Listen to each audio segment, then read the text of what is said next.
والعاقبۃ للمتقین والصلاة والسلام علی سید الانبیاء والمرسلین وعلی آلہ واصحابہ اجمعین وبعد فاعوذ باللہ السمیع العلیم من الشیطان الرجیم من ہمزہ ونفخہ ونفثہ بسم اللہ الرحمن الرحیم۔ 7ویں پارے کے ابتدا میں اللہ سبحانہ وتعالی نے نصارہ یعنی عیسائیوں کے ایسے گروہ کا ذکر فرمایا ہے کہ جو بڑے ہی اچھے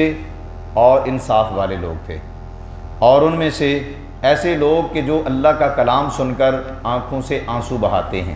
ان سے مراد حضرت نجاشی رحمۃ اللہ علیہ اور حضرت سلمان فارسی رضی اللہ تعالی عنہ ہیں، اور پھر وہ دعا کرتے ہیں کہ یا اللہ ہمیں کل قیامت کے دن نیک لوگوں میں شامل فرمانا۔ اور پھر اللہ سبحانہ وتعالی نے دوسرے رکوع میں ارشاد فرمایا ہے نصارہ کی اس بات کی تردید کرتے ہوئے کہ جو چیزیں اللہ تعالیٰ نے تمہارے لیے حلال قرار دی ہیں ان کو تم حرام کیوں قرار دیتے ہو، ان کو حرام قرار نہ دو۔ اور ایمان والوں کو بھی اس بات کی نصیحت فرمائی کہ جو اللہ نے تمہارے لیے چیز حلال قرار دی ہے اس کو حلال رہنے دو، حرام قرار نہ دو۔ اور پھر اللہ سبحانہ وتعالی نے ارشاد فرمایا ہے کہ اگر تم قسم اٹھا لو کہ قسم اٹھا کے میں کہتا ہوں کہ میں یہ چیز نہیں کھاؤں گا، تو پھر اس کا کیا حکم ہے کہ قسم کا کفارہ ادا کرو۔ اور قسم کے کفارے کا ذکر بھی فرمایا، اور قسم کی 3 قسمیں ہیں۔ ان میں سے ایک ہے یمین لغو، یعنی لغو قسم کی قسم، ایسے ہی بندہ اٹھا لیتا ہے اللہ کی قسم، ایسے جیسے تکیہ کلام کسی کا بنا ہوا ہوتا ہے۔ اور دوسری قسم ہے یمین غموس، جو ارادتاً بندہ قسم اٹھاتا ہے، جھوٹی قسم، پتہ ہے کہ میں نے یہ کام نہیں کیا لیکن جھوٹی قسم اٹھا کے وہ کہتا ہے کہ میں نے یہ کام کیا ہے۔ تو لہٰذا یہ دونوں قسمیں ایسی ہیں کہ جن کا کفارہ نہیں ہے۔ یمین لغو کا کوئی کفارہ نہیں، اور یمین غموس ایسی قسم کا بھی کفارہ نہیں ہے، بلکہ کبیرہ گناہ ہے اور اس کو معافی مانگنی چاہیے۔ تیسری قسم وہ ہے کہ جو اس مقصد سے اٹھائی جاتی ہے کہ میں یہ کام نہیں کروں گا، اس کے اوپر کفارہ ہے۔ اگر وہ اس کو توڑتا ہے یا اس سے بہتر کوئی چیز نظر آتی ہے تو اس قسم کا کفارہ ادا کرے گا۔ تو قسم کا کفارہ کیا ہے؟ اللہ سبحانہ وتعالی نے وہ کفارہ بیان فرمایا ہے کہ قسم کا کفارہ یہ ہے کہ 10 مسکینوں کو کھانا کھلائیں گے، یا ان کو لباس پہنائیں گے، یا ایک گردن آزاد کریں گے، یا پھر اگر ان میں سے کوئی نہیں ہو سکتا تو 3 دن کے روزے رکھنے ہیں۔ یہ قسم کا کفارہ ہے۔ اور پھر اس کے بعد اللہ سبحانہ وتعالی نے ارشاد فرمایا کہ کچھ چیزیں ایسی ہیں کہ جو تمہارے اوپر حرام قرار دے دی گئی ہیں۔ اس آیت میں اللہ تعالیٰ نے شراب کو مطلق طور پر حرام قرار دیا۔ شراب، جوا، اور اسی طرح بتوں کے تھانوں کے اوپر جو چیزیں ذبح کی جاتی ہیں، یہ تمام کے تمام کام فرمایا شیطان کے ہیں، ان سے بچیں۔ اور ان سے بچنا کیوں ہے، اس کی حکمت کیا ہے، فائدے کیا ہیں؟ اگر تم یہ کام کرو گے تو اس کے نقصان یہ ہیں کہ شیطان تمہارے درمیان عداوت اور دشمنی ڈال دے گا، اور دینی فائدہ یہ ہے کہ تم اللہ کے ذکر سے غافل ہو جاؤ گے۔ اور پھر اس کے بعد اللہ سبحانہ وتعالی نے تیسرے رکوع میں شکار کا تذکرہ فرمایا۔ حالت احرام میں شکار کرنا کیسا ہے، کون سی چیزیں ہیں جو شکار کی جا سکتی ہیں، کون سی چیزیں وہ شکار نہیں کی جا سکتی، اس کا سارا تذکرہ اللہ سبحانہ وتعالی نے تیسرے رکوع میں ارشاد فرمایا ہے۔ پھر چوتھے رکوع میں اللہ سبحانہ وتعالی نے ایمان والوں کو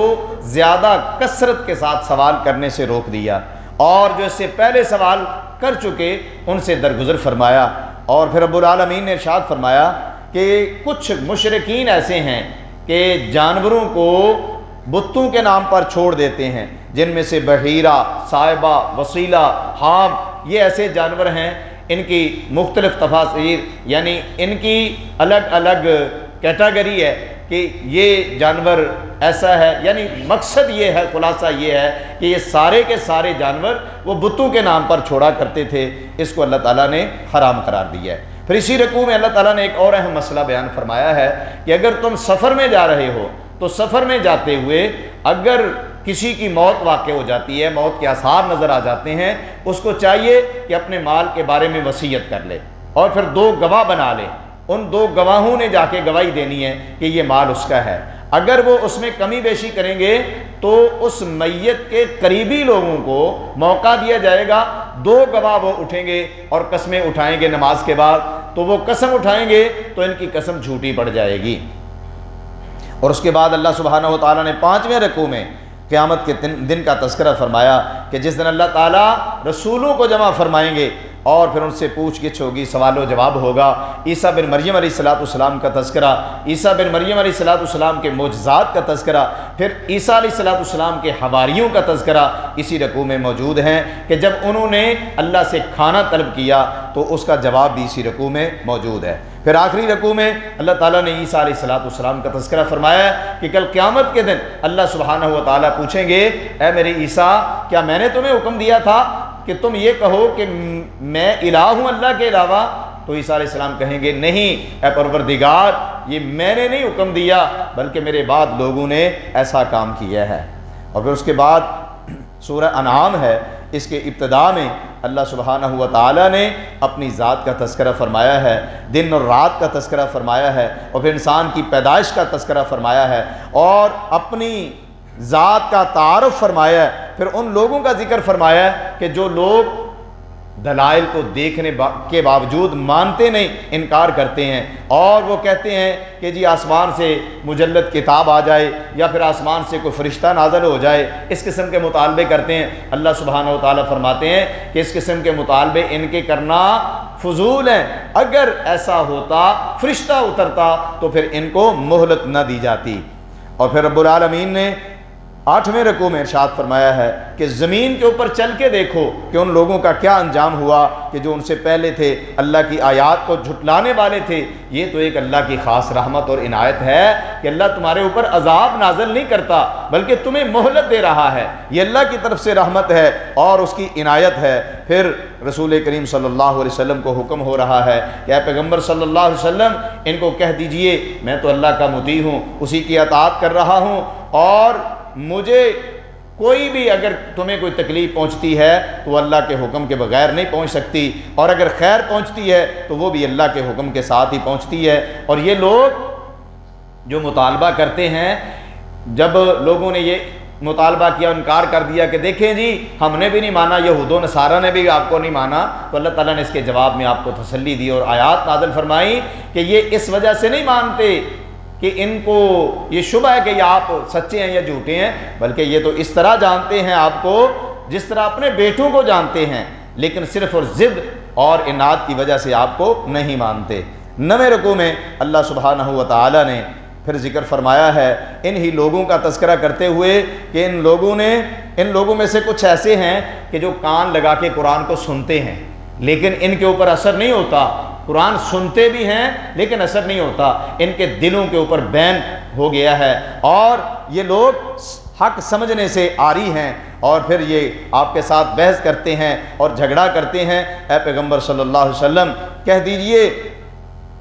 کہ میرے ساتھ جھگڑا کیوں کرتے ہو؟ یہ دنیا تو ایک دھوکے کا سامان ہے، ہمیں اس دنیا میں مبعوث کیا گیا ہے، یہ تو ایک صرف دھوکے کا سامان ہے۔ پھر 10ویں رکوع میں رب العالمین نے ارشاد فرمایا ان لوگوں نے خسارہ اٹھایا جنہوں نے اللہ کی ملاقات سے انکار کر دیا، یہاں تک کہ پھر قیامت اچانک آئے گی تو پھر یہ پریشان ہوں گے۔ یہ دنیا کی زندگی تو دھوکے کا سامان ہے۔ اور پھر اے پیغمبر صلی اللہ علیہ وسلم آپ گھبرائیے نہ، اگر آپ کو جھٹلایا گیا ہے، تکلیف دی جا رہی ہے، تو آپ سے پہلے بھی کتنے لوگ ہیں جن کو تکلیف دی جاتی تھی۔ اور پھر اللہ سبحانہ و تعالیٰ نے 11ویں رکوع میں ارشاد فرمایا کہ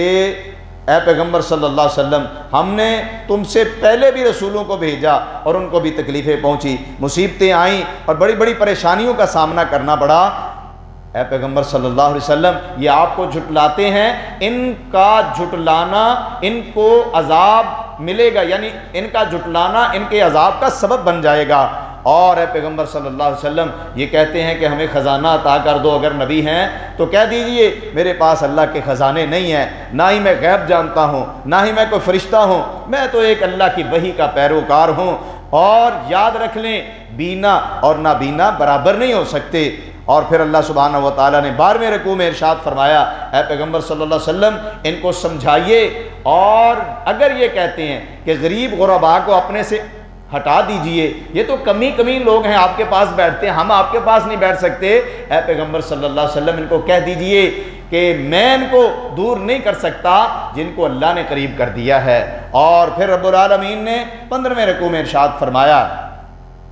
ابراہیم علیہ السلام کا تذکرہ، بلکہ اس سے پہلے 15ویں رکوع میں اللہ سبحانہ و تعالیٰ نے ارشاد فرمایا کہ مجھے منع کر دیا گیا ہے کہ میں اللہ کے علاوہ کسی اور کی پوجا کروں اور میں تمہاری خواہشات کی پیروی کروں، میں تو اللہ کی طرف سے روشن دلائل لے کے آیا ہوں، اور جو تم جلدی سوال کرتے ہو نا کہ عذاب لے کے آ، وہ میرے اختیار میں نہیں ہے، یہ تو اللہ کے اختیار میں ہے، اور اللہ سبحانہ و تعالیٰ کے ہاتھ میں غیب کی کنجیاں ہیں، اس کے علاوہ کوئی نہیں جانتا۔ اللہ سبحانہ و تعالیٰ تو ہر پتے کے گرنے کو بھی جانتا ہے، اور زمین کے اوپر اگر کوئی باریک سے باریک چیز ہے وہ بھی اللہ سبحانہ و تعالیٰ جانتے ہیں۔ رب العالمین نے 13ویں رکوع میں ارشاد فرمایا، اللہ سبحانہ و تعالیٰ ہر چیز کے اوپر غالب ہے، اس کے بھیجے ہوئے فرشتے تمہاری نگرانی اور تمہاری حفاظت کرتے ہیں۔ اور پھر رب العالمین فرما رہے ہیں، اے پیغمبر صلی اللہ علیہ وسلم کہہ دیجئے اگر تمہارے اوپر کی طرف سے عذاب آئے، تمہارے نیچے کی طرف سے عذاب آئے، مختلف قسم کا عذاب، تو پھر کون ہے جو تمہیں اس سے چھٹکارا دلا سکتا ہے؟ اللہ کے علاوہ کوئی ایسی ذات نہیں کہ جو چھٹکارا دلا سکے۔ پھر رب العالمین نے 15ویں رکوع میں ارشاد فرمایا، اے پیغمبر صلی اللہ علیہ وسلم کہہ دیجئے میں اللہ کے علاوہ کسی کو نہیں پکارتا کہ جو نہ نفع کا مالک ہے نہ نقصان کا مالک ہے۔ اور پھر حکم ہو رہا ہے نماز قائم کرو اور اللہ سے تقوی اختیار کرو، اور پھر زمین و آسمان کی پیدائش کا ذکر اللہ سبحانہ و تعالیٰ نے فرمایا، اور ایک بہترین واقعہ بیان فرمایا ابراہیم علیہ السلام کا، کہ جب ابراہیم علیہ السلام نے اپنی قوم کو توحید کا درس دیتے ہوئے مشرکین کا ناطقہ بند کر دیا، کیونکہ ان میں ایسے لوگ موجود تھے جو پوجا کرنے والے تھے چاند کی، سورج کی، ستاروں کی، تو ان کی تردید جناب ابراہیم علیہ السلام نے بہترین تدبیر کے ساتھ کی، اور اللہ سبحانہ و تعالیٰ نے اس رکوع کے آخر میں ارشاد فرمایا، وہ لوگ جو ایمان لائے اور ایمان کے ساتھ ان لوگوں نے شرک نہیں کیا، وہی امن والے ہیں اور وہی ہدایت یافتہ ہیں۔